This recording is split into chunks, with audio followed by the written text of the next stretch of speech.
reminder, today is the Feast of the Holy Cross, and we celebrated the Holy Mass this morning at 10 a.m. To all the Christians worldwide who celebrated the Feast of the Holy Cross today, according to the Julian Old Calendar, may the Feast of the Holy Cross be an abundant blessing, protection, salvation, and redemption to all of you, my beloveds, and to every Christian worldwide, whoever they are and wherever they are. In Jesus' mighty name I pray, amen. Before we come into our topic, apparently there are two vehicles. They've just parked in front of the church bottom gate drive when you come out of the car park, so they can't open that gate. It's a black Hyundai with a number plate EWW53F for Fred, and the other one is a white Camry YJV783. Black Hyundai EWW53F for Fred and white Camry YJV783. If we can move the vehicle so we can open the gate, it'll be a lot easier for the traffic flow later on. My sincere apologies for the inconvenience. Very good. We are continuing our journey in the Trilogy of Tears. Trilogy of Tears, and it's part 3 today. We'll get straight into it, our beloveds.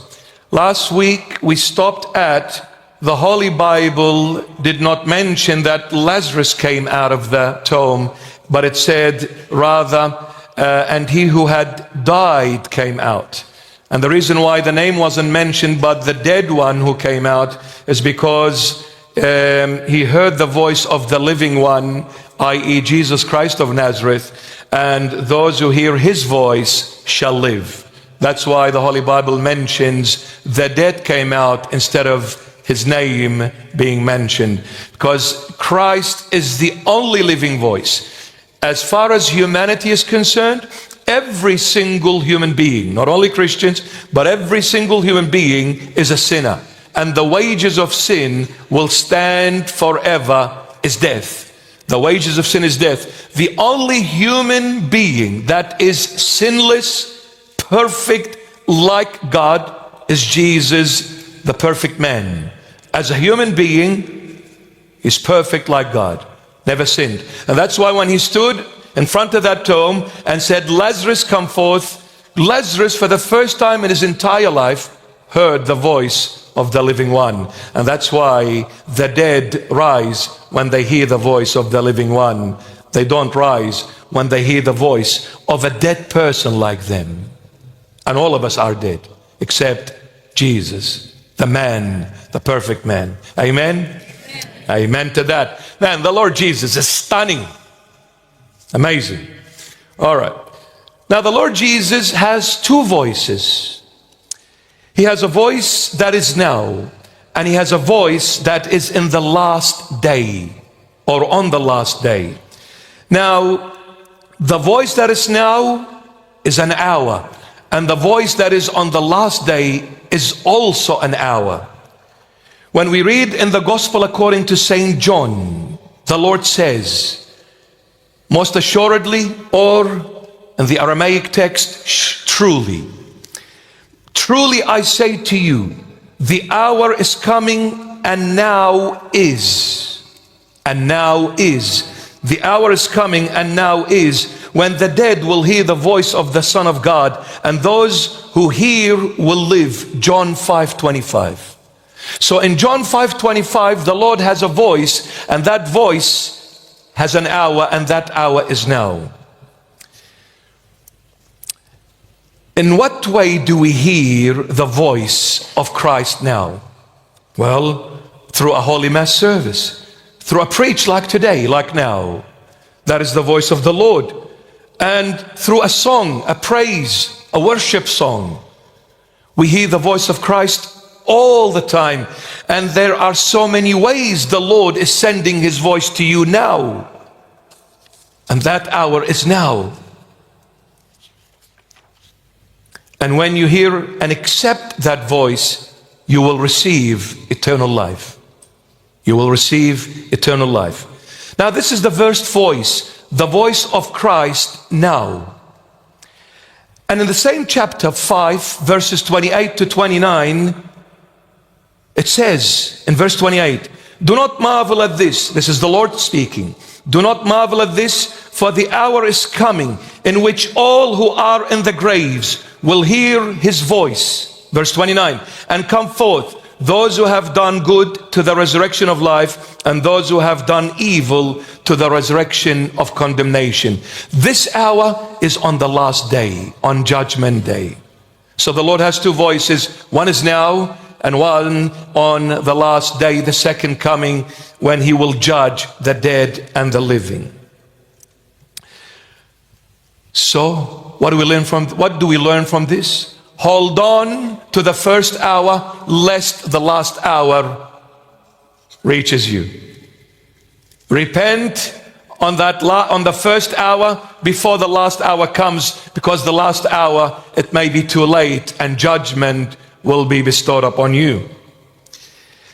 Now, say to the Lord, Lord, give me ease that can hear your voice. Please, O Lord, allow me to hear your voice. Ask him, and it shall be given unto you. Lord, give me ease so that when you talk, I don't miss out on it. I don't miss out. Now here we ask a question. When Lazarus came out of the tomb, did he come out alive or dead? What do you say? He came out alive, didn't he? Who says alive? Put your hands up. Are you sure? Who says came out dead? No one? There's so many unsure now, because only if your hands, whatever. Now when Lazarus came out of the tomb, did he come out alive or dead? Definitely he came out alive. Now the answer to that, the Lord should have normally said to this living Lazarus now, all right, you can go. On your way, come on. I did my job. I brought you out of the grave. I raised you from the dead. Now you're alive. Go. Lazarus would have replied to the Lord and would have said, but I'm unable, Lord.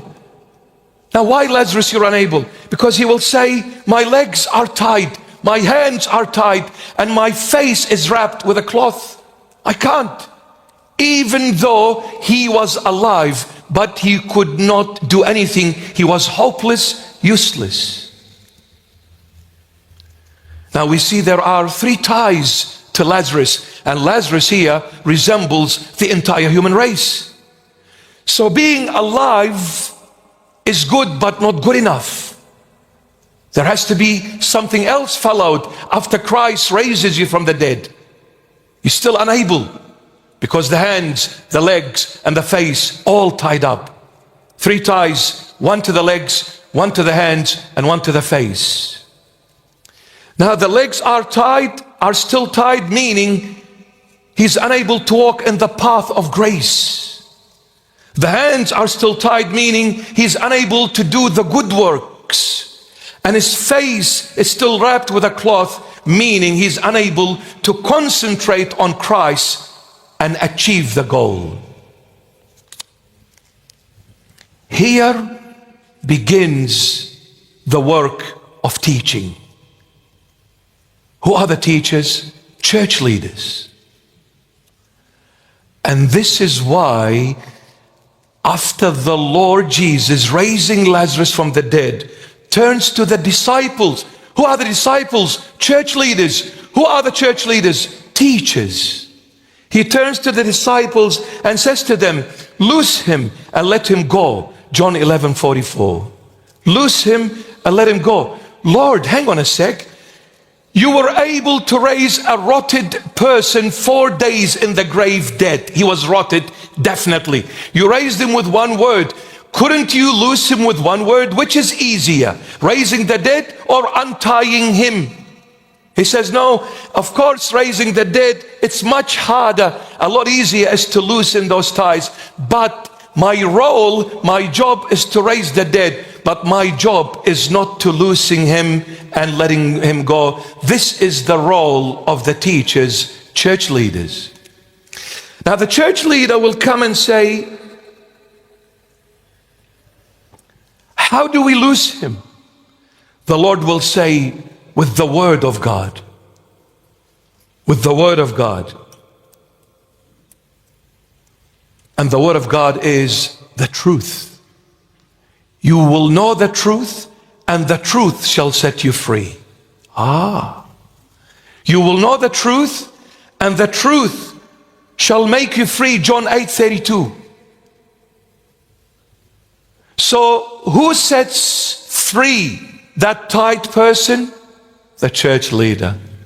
The Lord will expect that and will wait for the leader to bring the tied person to him. And the only way we can loosen those ties and set that person free from the bondage, whatever bondage it is when the church leader adheres to the word of God and the word of God only. Not his own assumptions, not his own views, not his own ways, God's way, which is Jesus Christ of Nazareth. This is why when the church walks away from Christ, it becomes weak, unable to do anything.